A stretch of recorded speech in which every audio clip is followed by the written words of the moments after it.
My name is Obindanko. Welcome. Today I want to share with you startup business or business partnership. Startup partnership or business partnership. Most people think of starting businesses, and sometimes you would want to have a partner to start the business with. There are some few things that we have to look out for in the person that we want to have the partnership with.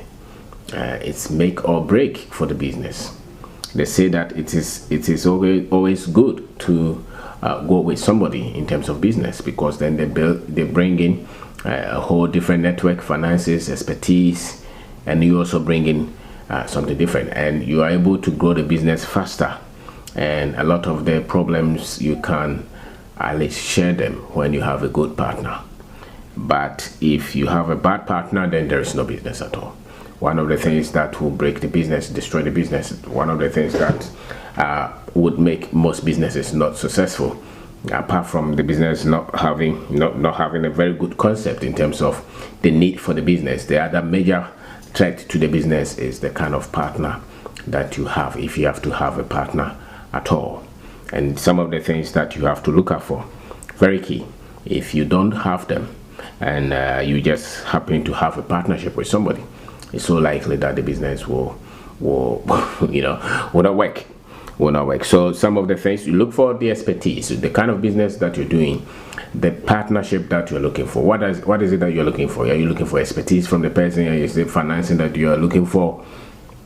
What the level of the extent of involvement of the partner is? I believe that if it's startup and if the person is 50-50 percent, as they call them, then they must be involved in it. A lot of the times, if you are looking for a business partner and the person is also an employee somewhere, government worker somewhere, some politician somewhere, and you share the business in terms of the shareholding, as they call them, I think that if they are not so much involved in the daily activities of the business, and you are giving in everything, you are working everywhere, it will get to a point that most people will feel like they are pushing it so much than the other partner. And a lot of the times, nobody. One of the reasons, maybe why you want to start this business is beyond the money. Most people who just want to build business for money will not care, because the person is bringing money, bringing some connections. You're also doing something. Technically, you are turned into maybe an employee or something, and you don't have any problem with that. No problem. But a lot of entrepreneurs have some level of confidence. They have some level of ambition to build a business beyond control. And the moment somebody else who is not so much, you call the person a partner, but it's not so much involved in the business and it's giving instructions and control, and you have to go and report a lot of the times. My experience is that most often those things don't work for that long, and they will break. And so look for what you're looking for. Look for is the money, expertise, establish a lot of the things that you would want to have in the business. Just like you're going to look for somebody as marriage or something like that, there are things that you must look for. If they are not there, or there are things that must be developed along the way. If those things are not there and are not developed, the tendency that this marriage, this partnership will not work will be very high. Look for character as well. Look for character. Look for somebody that you trust, somebody that you respect. If those things are not there, it's very difficult. You want somebody who will say yes and it's yes, no. Not somebody who will crumble, who will change positions, who will shift post when there is pressure or there is difficulty. Businesses meet problems. Businesses will have difficulties. If there is debt, if there is problem, if there are challenges, if there are issues, would that person stick with you? Would they be involved? Would they fight? Or they are just there and you are pushing, and when there is profit, you share? Most people's understanding of partnership is profit. So once they put their name on the business, they think that's all there is. When it comes to the most difficult moments, you see that they are not showing up. They say that you will see the owner when there is trouble.